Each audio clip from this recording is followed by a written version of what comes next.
ছাত্রী 6th সেমিস্টারে। তো আজ আমাদের কলেজের একটা ক্লাব আছে, হেরিটেজ ক্লাব। তো আওয়ার হেরিটেজ আওয়ার প্রাইড, আমাদের ঐতিহ্য আমাদের গর্ব। শ্রীরামপুরের বুকে অনেক এমন ঐতিহ্যশালী স্থান আছে বা এমন অনেক শ্রীরামপুর রাজবাড়ি আছে, তারপর অনেক কিছু আছে যেগুলো আমাদেরকে কি, এগুলো আমাদের ঐতিহ্য, আমাদেরকে সংরক্ষণ করে রাখতে হবে। আমরা কখনোই কিন্তু তাকে নোংরা করতে পারবো না বা ধ্বংস হয়ে যাচ্ছে সেটা আমরা চোখের দেখতে পারি না। আমাদের বংশ পরম্পরাটা আমাদের নেওয়া যাবে, তাই না?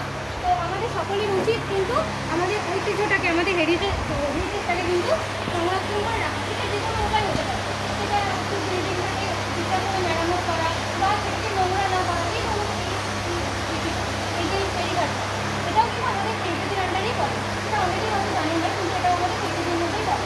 তো আমরা সেটা কীভাবে সংরক্ষণ করতে পারি? এই ধরুন এই যে যেখানে সেখানে পানির পিক না ফেলে, এই যে তাহলে নষ্ট হয়ে যাবে, তাই না? এটাকে নোংরা